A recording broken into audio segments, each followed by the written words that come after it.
Wemex angizali izolo mina nguhlatshwayo mina omele Max angigule ekhanda mina angizali izolo futhi uyabona nje mina mangabe umuntu enza into noma ngathi uyibone ngathi mhlawumbe ungahlakanipha into uyigoqe kanjani angisangani mina la ekhanda dala mina ngiphila la kudala ngihuzuka kudala kase umuntu ngimbuka dala kase abantu ngiphila nabo ngaza abantu ngokuhlukahlukana kwabo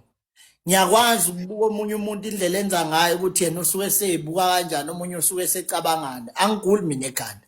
uyabona weMax ngaqale ngabuza umbuzo othi siyini silo buyini ubukhosi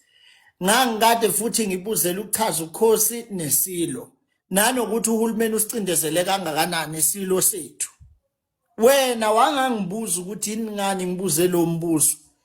but kwafanele ukuthi wena ugijime manje uyokhanda ivideo ephikisana naloko kokuqala wathi hayi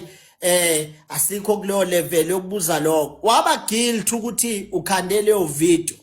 wangifonela ekseni wangitshela ukuthi hayi hey kune video ikhiphile kwashacima ngoba naku uzozama ukuthi uzama ukungimarinate ukuthi ngiunderstand wathi uyikhiphela umfana onamehlo eshine wathi kimi usazoyi-editha leyo video ufaka isithombe sakhe ngoba awufuna abantu bebe nesithombe sokuthi mhlawumbe ubukhuluma nami ngathi hayi kulungile Max ku-right ngaphuma kuleyo nto leyo awuzange uzukwenze lokho ngakhipha ivideo emayelana nemoto zamakhosi amakhosi vele awayitholanga imoto lo sihlamo libe lumbiza ngomhlonishwa lapho ingcengela kuyena lo amsunwenja loye okwakho lokho kuyincengela lokho kodwa lo muntu ubulela ubukhosi wena ngokwakho uthi ubambisene noZondi Mancinza ubambisene naye uvika konke okwenzakala ku social media ukuthi mangasilimazi silo wena self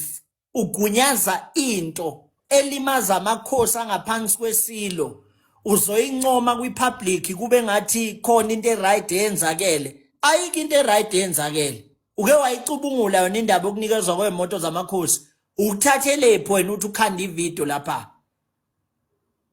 uyamazi umuntu obuyile phambili wazoconfess imali eniyithole kumyeni amka kwenye yamakhosi nawo acomplainayo icomplain engiyitholile yamakhosi iyafika manje ku15 ngokwenamba amakhosi akhala ngokuthi imoto awatholile imoto lezi kuthiwa zotholwa amakhosi azange etholwa amakhosi zitholwe yilaba beIFP so uMax uyalazi iqiniso manje engikujabulelayo ukuthi uMax ufikile walithola lelo qiniso lelo uma eke wangayisusa leyo video leya video mawuthi uyalalela kahle uthi uMax ubegudla umuntu othile fanele kuma understand uthe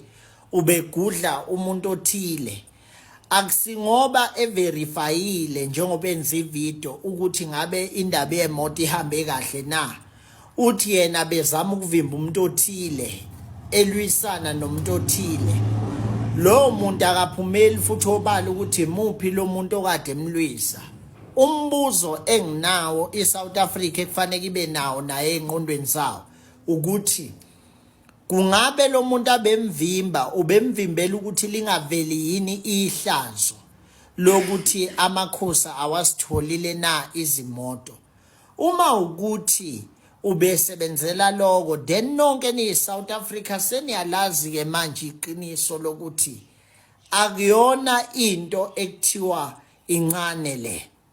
kuyavinjwa ngazo zonke indlela ukuthi ozama ukukhuluma ngale ndaba yezimoto makavinjwe uMax nje selokathola iBM neflat kubaba uZondi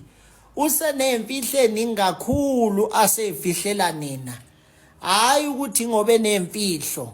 kuyasabisa ukuthi imoto ingahamba noma ngayinini kuyasabisa ukuthi angakhishwa kuyiflat likaMancinza noma ngayinini so naye usezama ukusemandleni ukuthi konke lokhu okuliqiniso akucindezele phansi Ngamanye amazwi uMax useyinyoka enkulu eSouth Africa useyafana impela mangathi uphempethwane noma ngithi ibululu ngabe ngimbeka kancane ngcono ngimbi